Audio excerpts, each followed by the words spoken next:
আর্মিকে বলা হয় one of the most disciplined army in enter world. Indian আর্মির এই যে এতটা ডিসিপ্লিন, এত বড় আর্মি হওয়া সত্ত্বেও কখনো তারা পলিটিক্যাল লিডারশিপকে বা সিস্টেমকে ওভারথ্রো করার চেষ্টা করেনি। আপনি কিভাবে দেখেন? Is it hour system, is it hour discipline, নাকি এটার মধ্যে আরও অন্য অনেক ম্যাথ কাজ করে? India is the biggest example of a democracy where there is so much of diversity.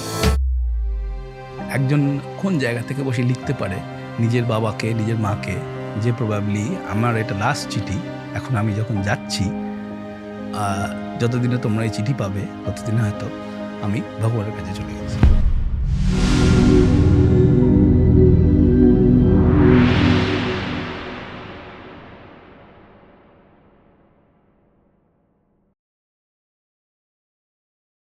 Indian আর্মিকে বলা হয় one of the most disciplined army in enter world.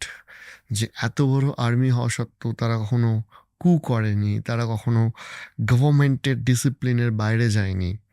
Even after independence, আমাদের সাথেই ইন্ডিপেন্ডেন্স পেয়েছে পাকিস্তান হোক বা টু সাম এক্সটেন্ট মানে Bangladesh, sometimes Nepal and all.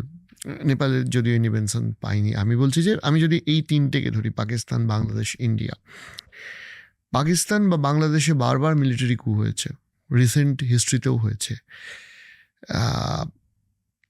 Indian আর্মির এই যে এতটা ডিসিপ্লিন, এত বড় আর্মি হওয়া সত্ত্বেও কখনো তারা পলিটিক্যাল লিডারশিপকে বা সিস্টেমকে ওভারথ্রো করার চেষ্টা করেনি। এইটা আপনার আপনি কিভাবে দেখেন? Is it hour system, is it hour discipline, নাকি এটার মধ্যে আরও অন্য অনেক ম্যাথ কাজ করে? আমি একটু অন্যভাবে বলি, প্লিজ প্লিজ। আমি আর্মি ছেড়ে আমি যদি নিজের দেশের কথা বলি আগে, একদম। আপনি ছোটবেলা থেকে একটা জিনিস বারবার পড়েছি, হিস্ট্রিতে পড়াতো, unity in diversity, unity in diversity. India is the biggest example of a democracy where there is so much of diversity. আমি বাইরের স্টেটে যাচ্ছি না, আমি যদি আমার বাংলার মধ্যে থেকেই কথা বলি, দক্ষিণবঙ্গ একরকম, উত্তরবঙ্গ একরকম, ওয়েস্ট মানে পুরুলিয়ার দিকটা আরেক রকম। আপনি সেটাও ছেড়ে দিন, আপনি আমাদের দক্ষিণবঙ্গের দিকে চলে আসুন, আপনি হাওড়া থেকে নিয়ে নিচে সুন্দরবন অব্দি যান, ল্যাঙ্গুয়েজ, খাবার, বেশভূষা সব কিছু চেঞ্জ হয়ে যায়। বলে না ইন্ডিয়াতে প্রত্যেক বাংলা ভাষা প্রতি 22 কিলোমিটার অন্তর অন্তর পরিবর্তিত হয়। রাইট। সো নাও এই টেমপ্লেটটা যদি আমি আমার দেশে ফেলি, তাহলে দেখুন, মানে হরিয়ানভির জাট ভাষার অনেকগুলো ভেরিয়েশন আছে, মানে অনেক রিজনাল, রাজস্থানী যে ওরা ভাষা বলে তার অনেক রিজন আছে, খাবারের ডিফারেন্স আছে। তো এই যে ডাইভার্সিটিটা, এইটা থ্রাইভ করে ইন্ডিয়াতে, ডেমোক্রেসিটা ইন্ডিয়াতে তাই জন্য থ্রাইভ করে। আর সেখানে আমার মনে হয় না এবার আমরা ফেলছি একটা ট্রেন্ড প্রফেশনাল সোলজারকে, একটা প্রফেশনাল গ্রুপ অফ পিপলকে, রাইট? ইন্ডিয়ান আর্মিতে রেজিমেন্টেশন আছে। ইন্ডিয়ান আর্মিতে ধরুন আমি যদি কুমাও রেজিমেন্টের আমার ফার্স্ট ইনিশিয়াল বিগিনিং, তো কুমাও রেজিমেন্টে কুমাওর রিজনের লোকেরা আছে যারা উত্তরাখণ্ড থেকে বিলং করে।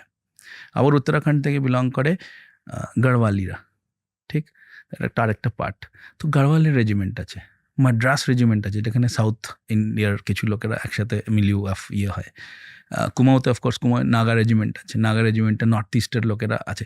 তো এই রেজিমেন্টেশনটা আছে, এই রেজিমেন্টেশনটা যেমন জওয়ানদের মধ্যে আছে, আবার অফিসার্সদের মধ্যে এরকম কোনো ব্যাপার নেই যে কুমাউনি হলেই কুমাউনি রেজিমেন্ট গিয়ে কুমাউনি রেজিমেন্টে কমিশন হবে। সে বাঙালি হতে পারে, সে সর্দার হতে পারে, কিছু হতে পারে। বাট এই যে various mixes of various kinds of people, and that professional training to train you to a very professional elite army and elite armed forces, that is what আমার মনে হয় যে that thrives, and সেখানে এই কু বা এই জাতীয় এর কোনো প্রশ্নই ওঠে না। Elected government. আমার মি অ্যাজ আ সোলজার, আমিও তো ভোট দিয়েছি কোনো না কোনো সময়। বেসিক্যালি অ্যাকচুয়ালি তাই। আচ্ছা, এবার একটা কথা বলুন, আরেকটা দ্বিতীয় বিষয় হয় হচ্ছে ওয়ার প্রিপারেশন আর্মির মধ্যে। তো ধরুন একটা ওয়ার হলে বা যুদ্ধ হলে, সেক্ষেত্রে তো আমরা বাইরে থেকে যেরকম দু রকমের রিয়াকশন পাওয়া যায়। একটা হচ্ছে যে যারা ওই শুধু যুদ্ধটাকে সংখ্যায় দেখেন, তারা ভাবে না এটা যুদ্ধ হলে খুব ভালো, it's like a video game. আমি টিভিতে দেখবো যে আমার আর্মি এতটা গিয়েছে, ওদের আর্মি এতটা গিয়েছে। আর একটা দল মানুষ রয়েছেন যার মধ্যে ব্যক্তিগতভাবে আমি পড়ি। আমি যুদ্ধটাকে এইভাবে দেখেছি, যদি আমার দেশের বা আমার শত্রু দেশেরও কেউ একজনও মারা যান, সেও কিন্তু কোনো না কোনো মায়ের সন্তান। কিন্তু আমি বলছি, এই যে আপনারা যারা আর্মি, যখন একটা আর্ম ফোর্সেস রয়েছে যারা লিটারেলি গ্রাউন্ডে এটা ফেস করছে, ওয়ার লাইক সিচুয়েশন বা ওয়ার হলে আপনাদের সাইকোলজিটা কীরকম থাকে, বা আপনার যদি এইরকম সিচুয়েশনে কোনো প্র্যাকটিক্যাল মানে ব্যক্তিগত এক্সপিরিয়েন্স থাকে, কি মনে হচ্ছিল সেটাও শেয়ার করতে পারেন। ওয়ার লাইক সিচুয়েশন বা সেই এটাতে পরে আসছি। আমি যদি আমার নিজের শুরুর জীবনের কথা বলি, যখন আমি একটা আর্ট কন্ট্যাক্ট, আমি লাইন অফ কন্ট্রোলে posted. Line of control means Pakistan border? ওটার বর্ডার নয়, ইট ইজ এলসি। এলসি, হ্যাঁ, আপাতত এলসি, ওটা বর্ডার নয়, it's not an international border. আমি বলে মানে কোনো ইয়ে নেই, এটা there is no problem. Kupwara is a place highly infested with militants at that point. মানে মিলিটেন্সিটা তখন চূড়ান্ত ওই সময়টায় জেএনকেতে। কুপওয়াড়া হচ্ছে নর্থ কাশ্মীরের একটা ডিস্ট্রিক্ট। তারপরে আর আগে যাচ্ছি না, তার কোনো একটা জায়গায় যেখানে যেটা ইয়ে করে, আমরা শেক হ্যান্ড ডিস্টেন্স যাকে বলি আর কি, সেখানে আমাদের পাকিস্তানি পোস্ট বা পাকিস্তানিরা রয়েছে, মানে সামনাসামনি। তো লড়াইটা সেখানে নয়।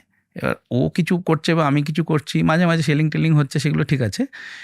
মোস্ট ইম্পর্টেন্টলি তখন ওদের বিভিন্ন লঞ্চ প্যাড থেকে যদি বিভিন্ন মিলিটেন্টসরা বেরিয়ে আসে ভেতরের দিকে, তো তাদেরকে আটকানো হচ্ছে আমাদের কাজ, টাস্ক, রাইট? তাদেরকে আমি একা নই, আমার মতো মানে অনেকে, আপনাদের ভূমিকা ছিল, আমাদের ভূমিকা ছিল, রাইট। আর এই জায়গাটা আপনারা যেখানে পোস্টিং ছিলেন সেটা তাহলে পাহাড়ে ঘেরা, এটা পাহাড়ে ঘেরা জায়গা, বিভিন্ন পাহাড়ের পোস্ট রয়েছে, ঠিক আছে? এবার ওদের পোস্টগুলো পাশের পাহাড়ে, বা কোনো সময় আমরা নিচে, কোনো সময় ওরা ওপরে, কোনো সময় আমরা ওপরে, কোনো সময় ওরা নিচে।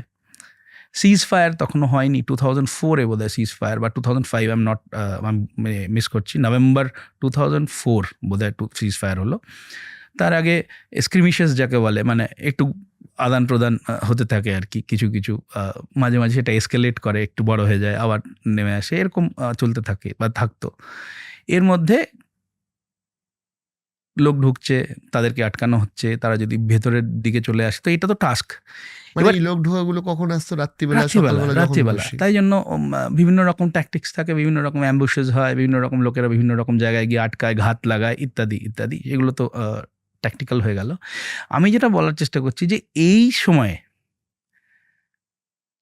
প্রবাবলি এটা ফার্স্ট বা সেকেন্ড ইন্টারাকশন হচ্ছে যখন আমি এত ডিটেলে কারোর সঙ্গে বসে কথা বলছি। আমার বাড়িতে কাউকে বলিনি যে কি হতো, আমার স্কুলের বন্ধুরা জিজ্ঞেস করতে করতে ইয়ে হয়ে যেত যে কি করিস, কাজটা কি। সিকিউরিটি রিজনসের জন্য বারণ, যে কি করছো বা কি করছো না, বা কি করছো সেটা বলার কথা নয়, কোথায় আছো। কিন্তু ওই যে বললেন না, পারিবারিক বা ইয়ের জায়গাটা, যেখানে কি মনে করতো একটা সোলজার, তখন তো সেই সোলজারিং করে যাচ্ছে, আমি বা আমার টিম, আমার মতো লোকেরা, তার সঙ্গে তার বাড়িতে পড়ে আছে। আর আমি সেই সময়ের কথা বলছি, ধরুন তখন কিন্তু মোবাইল নেই, তখন মাসে একবার স্যাটেলাইট ফোন আসবে পোস্টে, সেটার জন্য সবাই লাইন দিয়ে বসে থাকবে ইত্যাদি। মানে communication is not as easy, বা আজকের মতো খুব সহজলভ্য কমিউনিকেশন তখন ছিল না, যে আমার পায়ে ব্যথা লাগছে, ফোন করলাম, আমার ডান পাটা ঠিক হয়ে গেছে, বাড়িতে ফোন করে জানালাম, বা ভিডিও কল করছি, এই সুযোগটা ছিল না। তার মধ্যে একটা সোলজার যদি মনে করে যে মানে সে তো ট্রেন্ড সোলজার, সে তো প্রফেশনাল সোলজার, সে তো একটা পার্টিকুলার টাস্ক করার জন্য ওই জায়গাটাতে আছে। এবার এটাকেই আপনি একটু যুদ্ধকালীন জায়গায় নিয়ে যান, তো সেখানে যদি আমার মনে হয় একটা ইন্ডিভিজুয়াল কখনোই সে চাইবে না যে আমি রেগুলার কন্ট্যাক্টে যাই কারোর সাথে।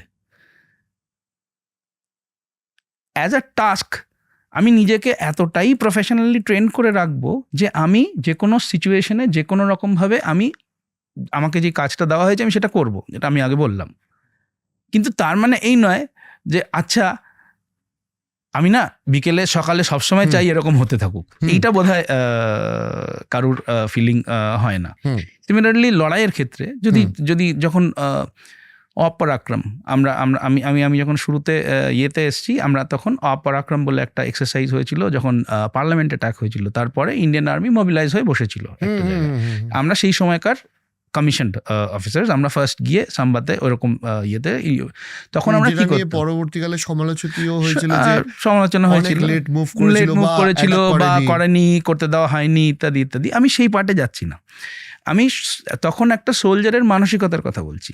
এবার সে day in day out regular practice করে যাচ্ছে যে আমি যখন লাইন ক্রস করব তাহলে আমার আগে কে হবে, to the finest level of কোন রেজিমেন্ট হবে, তারা কিরকম ভাবে ট্রেন্ড, অন্য সাইডের তাদের সঙ্গে আমি কিভাবে এনগেজ হব, তাদেরকে আমি কি করব, এইগুলো ইনঅ্যাক্ট করে রেগুলার প্র্যাকটিস হচ্ছে। যে বললাম ড্রিল, সেটা হচ্ছে।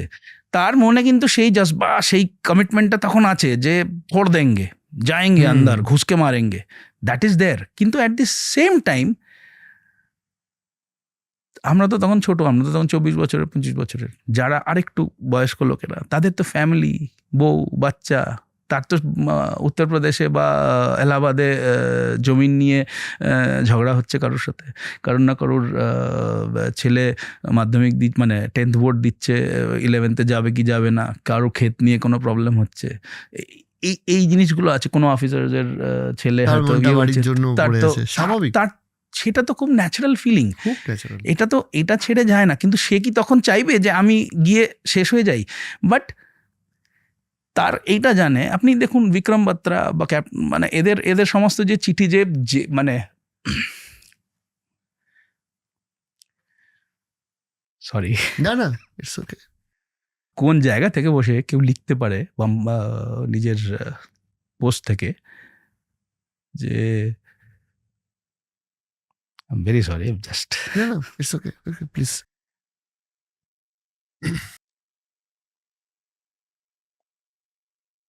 just getting a bit emotional.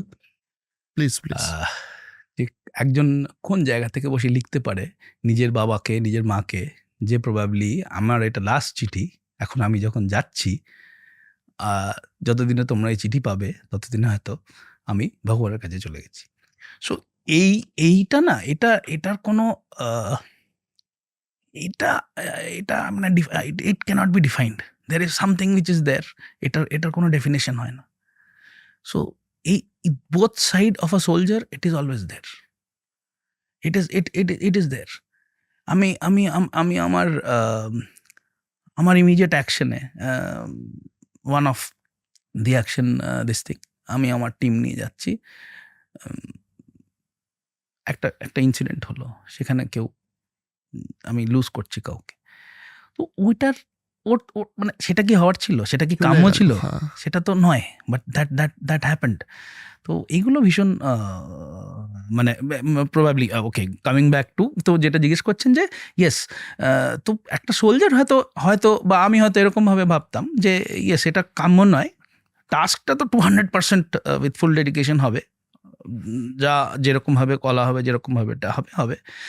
কিন্তু ডাইরেক্টলি একটা লড়াই সবাই কি চাইবে যে না যুদ্ধ হোক, সেটা বোধহয় প্রবাবলি